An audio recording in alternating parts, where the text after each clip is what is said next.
Hey Lisa, thank you so much for coming on the summit. Hey, Emma, I'm so happy to be here. This is so exciting. Very exciting to chat to you again. So, you are a productivity guru. You're the founder of Any and All, where you sort of have consulting and done for you services to help people get more out of their 24 hours. But I know you Mhm. actually came from a counseling background. So, I'd love to hear a bit in your words about where you've come from, where you're at now, and sort of how you got from point A to B. Yeah, cool. Yes. So my background is in counseling. I have my master's degree in counseling with a focus in higher education and then specifically career counseling. So I've always really loved helping people figure out their path, figuring out what fulfills them the most in work, and helping them get there. And the part that I really loved about that was the goal setting and how you're constantly working towards this larger decision in your life. So that's my background, which my career started there, and I was doing that for the last 5 years. And then this past June, I decided I was ready for a transition. I was looking for a change, and that's when I decided to start my company, Any and All.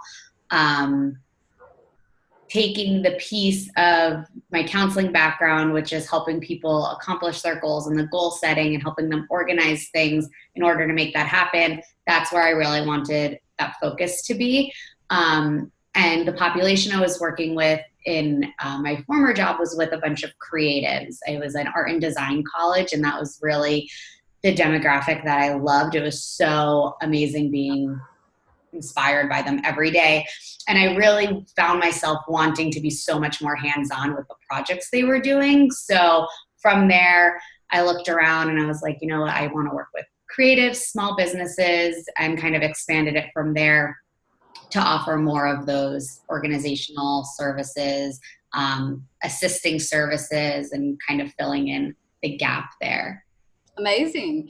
And obviously, the theme of this summit is starting before you feel ready. So, Yeah. is there a time in your career that stands out where you sort of just dove in to something before you felt ready? Yeah, literally this business that I started. So it was not this past December, the December before. So what was that, 2018? I was like, you know what? I had just turned 30. I was on a trip with my boyfriend. I was like, what am I going to do? Like, let's figure this out.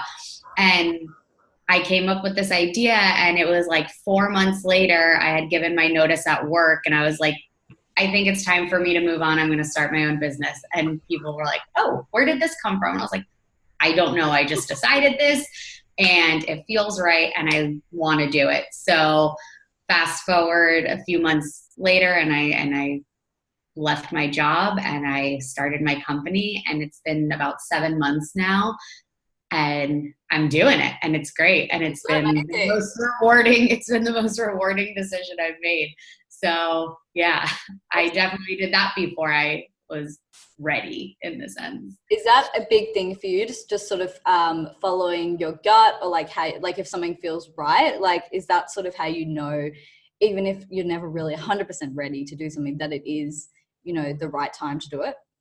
Yeah, I think it's really interesting because on a day-to-day basis with like smaller things, I'm much more intentional and planned out, and I'm always thinking like, what am I eating for dinner the next 2 days? Like, when do I have to do all of these small things? Like, I'm very strategic about a lot of the small things, but when it comes to the larger things, I'm just like, well, I feel it. It's something that is calling me, and I'm going to just give it a try. So for some reason, there's something that happens in my brain where I'm just like, I don't think about it as much Overthink. and Yeah. overthink the big things, where in theory you would think the big things need to be overthought because it's a really life-changing decision that I made, going from a stable income to literally not knowing how I was going to pay my bills after I got my last check. So it is kind of this gut intuition thing. I also, before I started as a counselor before this job, I had moved across the country. So I'm originally from New Jersey and I moved to Los Angeles. And that was also another huge decision that I was just like, you know what? I feel like I want to do it. And I did it. So I think having that experience where my world didn't come crashing down also helped me see that I could make another large decision and things won't, all collapse. Yeah. Hopefully. That was my thought process. It happens so far, so you're doing. I was like, I have no choice. I also think that for me, the idea that there wasn't this like backup plan helped, because I literally had to say to myself, like, you have to make this work. So you have to do whatever it takes to succeed in it. So that also really helped me just, go full steam ahead. And once I left my job, I was just like, this is it. I'm doing it. And that kind of kept me afloat the first few months when I was in that weird transition period. Yeah, I think sometimes it's nice to have a security blanket, but it can also kind of just make you play it safe a bit. Mm-hmm. Whereas, I think when you don't have like a backup plan, you're kind of forced to go all in and give it everything. Yeah. And I think one of the things I kind of tell myself when I'm making these large decisions, I kind of just operate from what's the worst that can happen.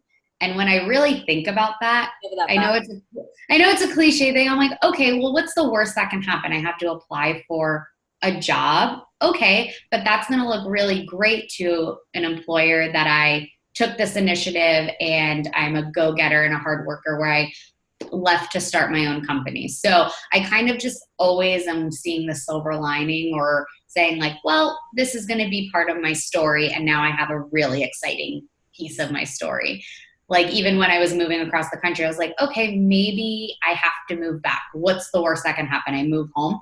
Okay, cool. I got this really cool adventure where I lived in a new city and now I'm back. So none of those things have happened. I didn't move home yet, and I didn't have to apply for a full-time job, but it's just that positive speak in our head that I think really helps when you are just ready to try something new. Yeah, awesome. That's such a great attitude to approach it with. And when you started your business, how did you go about getting clients, or just, putting yourself out there? So in the beginning, I didn't have really paying clients, but in order to get myself acclimated to just trying all these different things, I actually had some of my former students who had heard what I was doing, and they were like, I would love to just like keep working with you and having this accountability that I really liked when we would meet on campus together. So I was like, okay, so like things were just starting to fill my time, and I was seeing how the day would look in this new environment. And then I think from there, I had posted maybe on a Facebook group when I had launched my website. I think that's what I saw, and I was like, or maybe you were just commenting on something, and I was like, this girl. I was really excited when I heard from you. And it was just this first client that I was like, oh my gosh, this is a stranger. I had no connection to this person, because before that it was just like people had been like, oh, you can help me out. And it was all great because I really needed to see my work in action. And then I remember I was like, she is a stranger. I don't have any connection to her. And I met her for coffee and we talked, and she wanted to work with me, which is great. And then from there, it was just referrals.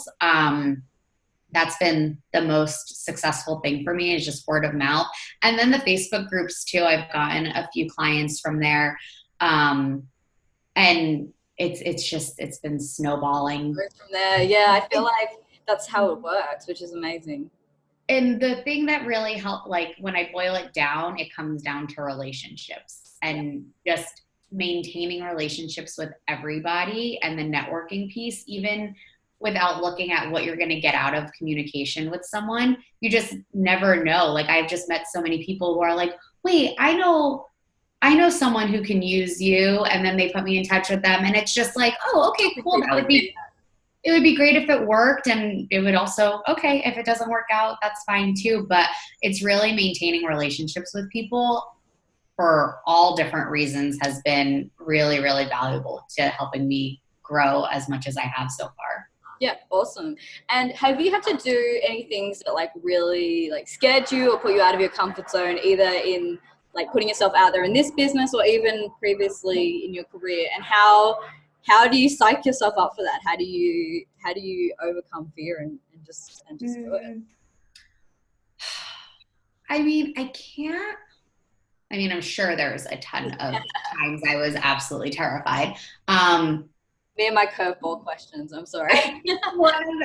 It's fine. This is good. I have to think on the spot.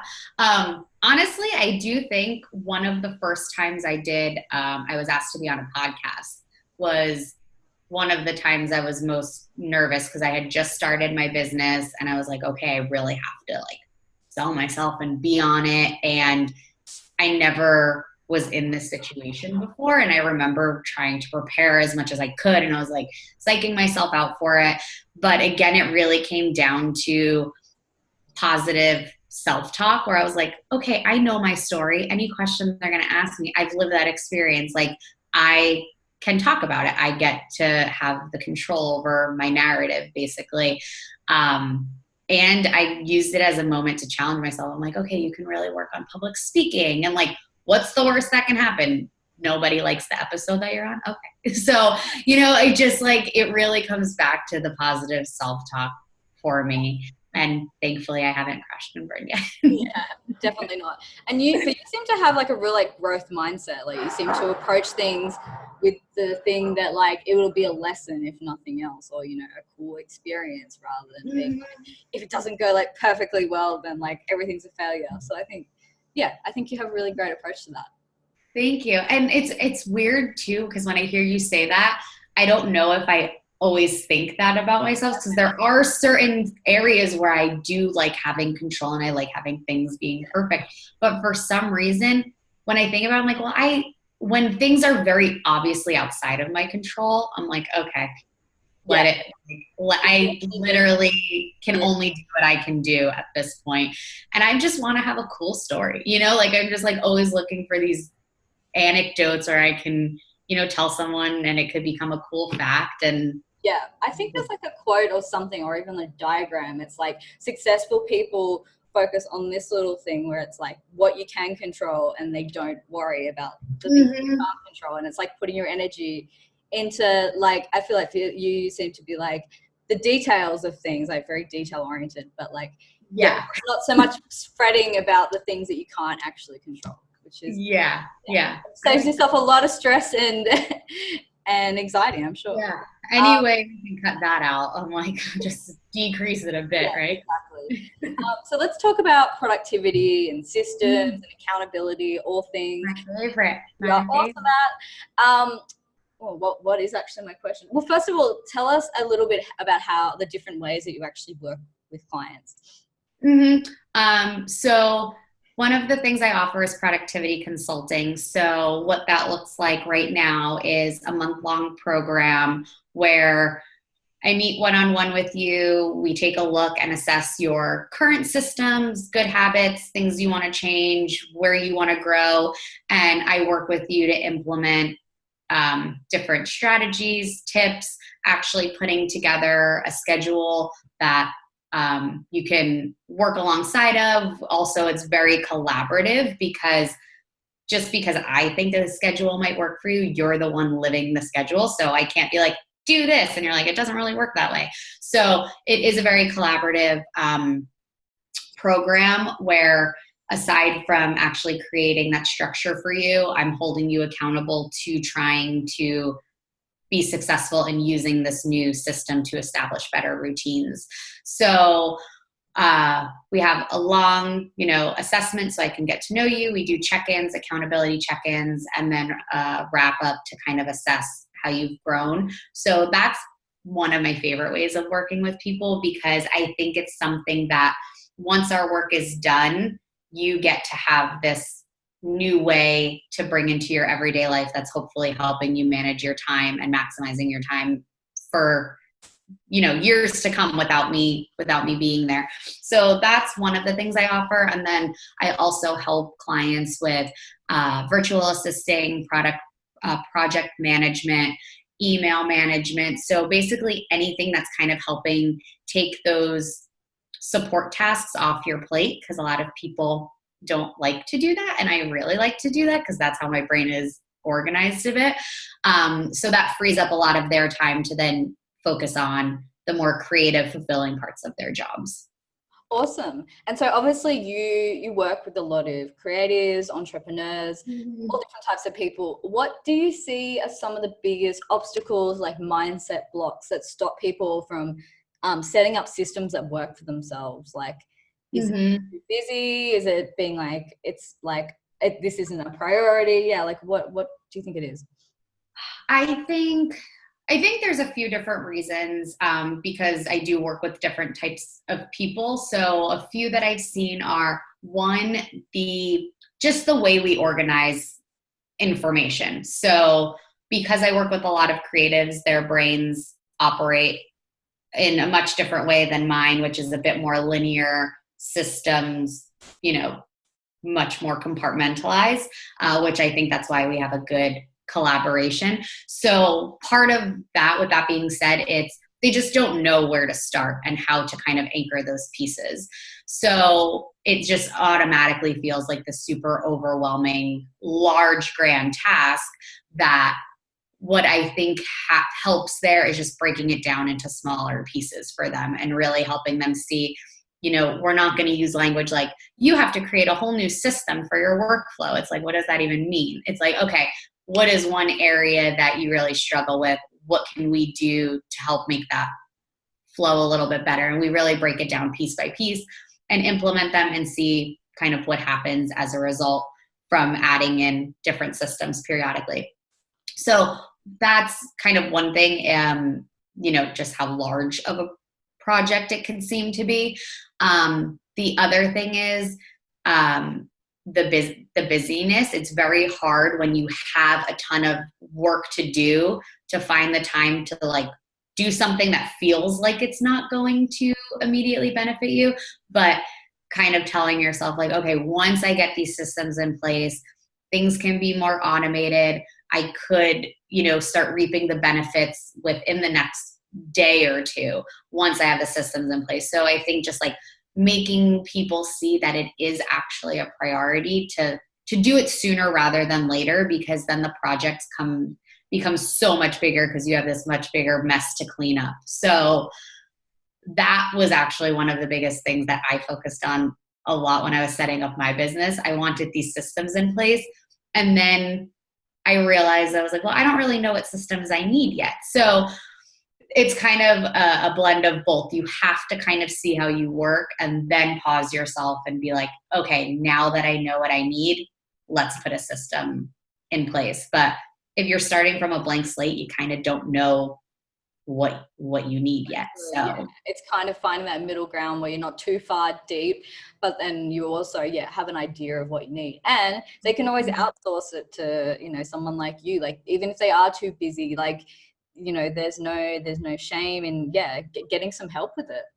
Yeah, I think it's huge. It's like, if you don't like something and it literally makes you have a reaction to it when you see that you need to, like, it's on your schedule or you need to like do this, listen to that and just save yourself the stress, the anxiety, the time that's going to drain you because it's not a fun task for you, and just outsource it. Find someone who can help you, whether it's someone you have to pay or not. Just find a friend who likes that stuff.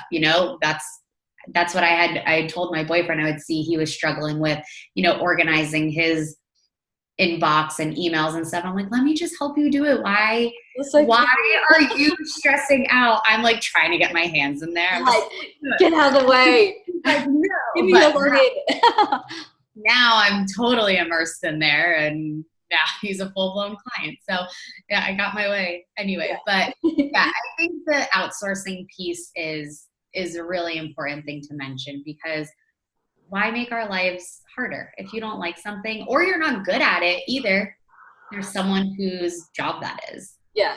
I think with outsourcing, some people sort of think, oh, well, I haven't been in business that long. I don't make like enough profit to outsource. But like investing in that sort of stuff early on, it doesn't have to cost you a fortune. Like obviously it's important to find someone you trust, but like I think there's a bit of a misconception that you have to have been in business like 10 years and be making $1 million before you start outsourcing, where it's like I feel like it's never too early to do that. And it's really, that's the exact like niche that I'm filling, is because I had seen that with people. They can't get themselves to the next level because they're still bogged down with all of this stuff. So it's kind of like you have to invest in yourself, not even thinking about your company, invest in yourself so that you have the energy and you're not burned out by your work to get yourself then to the next level, where then you will start making more money, and then you can grow your team and have that vision of what it means to hire employees, right? But it's like, let me help you get over that hump, or let somebody help you get over that hump, because you will see that return on investment very quickly once you are able to bring on another client, because you've now freed up 5 hours of your week, even 5 hours, even an hour of your week, with, you know, how thin we're spread, right? Yeah. So any amount of time is now time you can put towards client work, or spending time with your family or your friends, or a social life. You know, it's not all work. And that's what I try to help my clients see, is we want to just have more balance. And if you could bring in other support, then let's bring in more support. Awesome. And obviously a huge part of like starting before you feel ready is not procrastinating, like getting in and getting it done. Do you have any like tips or strategies you use to just not put things off and just like, just jump in there? I feel like from working with you, I know that you do not seem like a procrastinator at all. I found ways that are fun for me, that again, it's how my brain is organized. So I get this sense of satisfaction when I've created a plan for myself that then I was able to accomplish. So some of my favorite things that are essential for me to not procrastinate are definitely doing my to-do list the night before. That is like 100%. I need to know what my day is going to look like the night before I wake up. When I go to bed, I already am just like visualizing, okay, tomorrow I can start at this time. This is what I have, meetings, calls, whatever. That helps my mind just be at ease, where I can just end the workday. So that's something that I tell everybody to do. The other thing is time blocking, putting the tasks on my calendar and chunking out hour and a half periods, depending on what the project is. But that for me visually, if I can see that color coded on my calendar, it seems so much more manageable. Like, okay, from 10 to 11:30, I can definitely work on this website.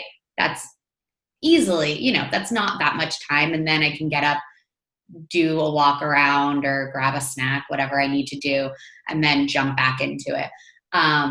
So it's very visual for me, the time blocking and the writing down my tasks.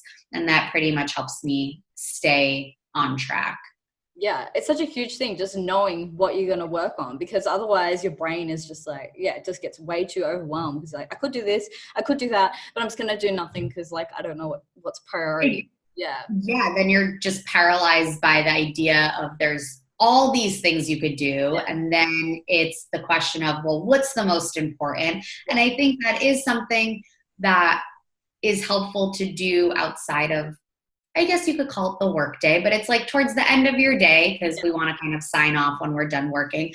But making sure that the tasks you're picking for the next day are actually working towards a larger goal, because there will always be those small little minute tasks that are so easy to do. Like, oh, I just have to write this email. I just have to do this thing. But we want to make sure that we're using our time productively still. So really just kind of taking time to assess, like, did I set up an agenda for myself tomorrow that's going to push the needle forward in some capacity? So yeah, if I woke up in the morning and I was just like, what should I do today? I don't know when I would even start it. Like I would just open my computer and probably just fall into the internet. I don't know what I'm doing here. I'll just like keep reading blogs about Yeah, topics that I exactly. like, which could also be fine, but not for an entire day. Yeah, but you don't have anything to tick off then. Like, what is the point of doing a task if you can't have that Right? time Oh, to tick? Like, sometimes I just write things down. Like, if I forget to write them down, I just write it down just so I can tick it off. So, go after the fact, like, oh, they just called me. Let me write that call. yeah, you're like, oh, I'm so productive. I Um, love it. and what is the biggest piece of advice you would give to someone who wants to, say, like, set up more productive systems in their business or even outsource but doesn't feel ready? Yeah, what would you say to them if they keep putting it off? I would say start off small. Start off small with just one. I'm gonna backtrack. First, assess what's actually going on. I think it's really important to reflect on what you are actually struggling with or what system you need in place. Like, where are things getting bottlenecked or what are you super stressed out about? We often don't sit with ourselves and think about these things. We're just like always reactive, like, oh, I'm so stressed out about this. But like, what are we actually stressed out about? So I would say once you kind of assess that, then pick the smallest piece that's going to help you feel a sense of satisfaction if it's kind of off your plate. And then ask around, ask your friends, do some Google searches, go to Facebook groups, see how people are solving their problems. Facebook groups today, they're amazing. First of all, like there was a time I was just like, I want to delete Facebook. It's the only reason I keep it, 100%. Literally the only reason are these Facebook groups. So now this is like a treasure trove of knowledge and information. So find a group that you feel comfortable with that matches your industry, your people, your work. See what systems people are putting in place and just focus on implementing one of them. And then once you kind of start seeing the benefits of that, you might be a little bit more open to either bringing on someone to do it or finding different systems. But I think starting small, not trying to overhaul everything at once is probably the best way to do it, because I imagine it's a domino effect where you're like, okay, I've accomplished this. There is a system that can work for this. And honestly, you might have to try a few different ones before you find the one that works for you. So if you're spreading yourself super thin where you're like, I need to figure out an invoicing system, an email system, a bookkeeping system, you're bringing at once, yeah. We have too many options for all of this. You can sit on the internet for hours and find 45 different. I procrastinate more because, Yeah, so it's like you kind of need to just pick one, see which is going to have the biggest return for you in terms of your time, getting your time back, and start there. And then hopefully that's motivated you and made you feel successful to start implementing the others. Awesome. And just to finish off, where can everyone find you? Yes. So my website is anyandall.xyz. So that's ANYANDALL.xyz. And my Instagram is at anyandall, 2 underscores in between. Someone had the single underscore, so it makes it a little Put it all in there. On it. Any underscore and underscore all. And that's where everyone could find me. So yeah, you'll find all my information there, what I'm offering, and you can reach me through there. Amazing. Well, thank you so much for coming on and sharing all your productivity and systems goodness. It was, awesome to, even though I hate this expression, it was awesome to pick your brain. Yes. It's always good to talk to you. Thank you so much. Okay, I'm going to start.